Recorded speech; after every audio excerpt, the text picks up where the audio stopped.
Hello, and welcome to the next supplement of the week.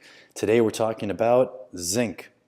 All right, we'll start with a quick summary of what zinc is. It's another one of those does a lot of stuff minerals. It's involved in over 300 enzyme reactions in the body, involved in almost every aspect of our biology. It's involved in things like skin health, immune function, glucose tolerance, thyroid production and function, adrenal hormones, sex hormones, particularly testosterone production, as well as preventing too much conversion to DHT. It's involved in vision, detoxification, and a whole bunch of other things. Signs of deficiency. How to tell if you might need some more zinc in your life.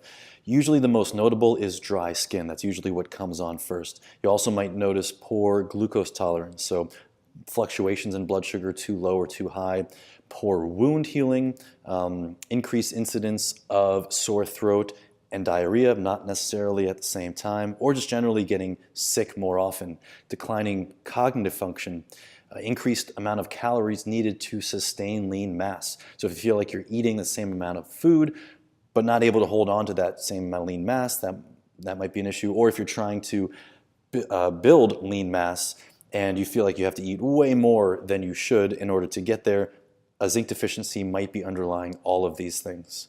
Potential causes of deficiency. So first and foremost, a diet low in animal foods could cause it. Animal foods are where the bulk of the food found zinc is going to be, and or eating a diet high in grains, legumes, nuts, and seeds, especially if they're not soaked and sprouted. One of the main reasons for that is because of the phytate content of those things, which can bind up the zinc and not let it get absorbed. General malabsorption issues could cause it, so whether that's in the stomach or small intestine, so not enough stomach acid production to facilitate the breakdown of food. There could be inflammation in your gut, particularly in your small intestine, not allowing ideal absorption or digestive enzymes to break down the food. There's kind of a catch-22 where zinc is needed to create stomach acid, and then stomach acid is needed to break down your food. So if you don't have enough zinc to make enough stomach acid, and you don't have enough stomach acid to break down your food, and you can't absorb the zinc that you are trying to get from your food, that just further perpetuates that cycle, unfortunately. Two other things, alcoholism and diabetes can also lead to zinc deficiencies, as well as taking drugs that deplete zinc. So a few of those are, I'll read them off, ACE inhibitors, corticosteroids, H2 blockers and PPIs or proton pump inhibitors like Pepcid, Prilosec, or Zantac, diuretics like Lasix, oral contraceptives, tetracycline antibiotics for acne, or if you're on seizure medication like valproic acid. Can you have an excess of zinc? Well, if you're getting it from food alone, chances of creating an excess are pretty rare. If you're taking supplemental zinc, the main thing to look out for is not creating a copper deficiency. So if you take too much zinc, you could create a copper deficiency, which has its own set of problems. How much do we need? All right, now the RDA, which sets levels at just high enough to live, certainly not for optimal health.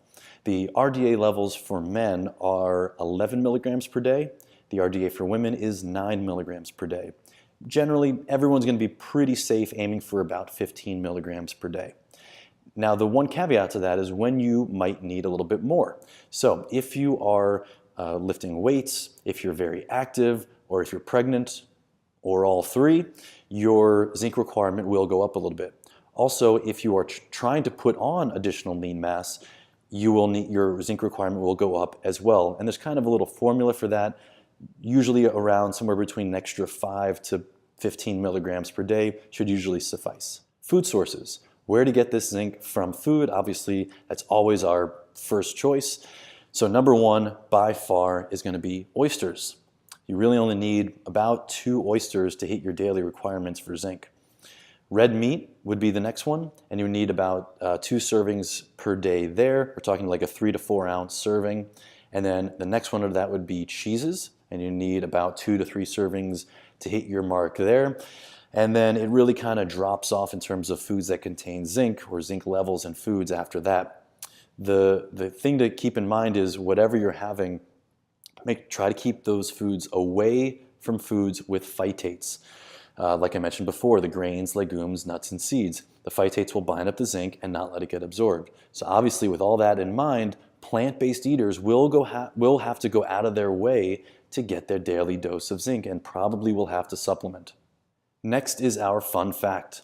All right, so men lose about 3 to 5 milligrams of zinc per ejaculation.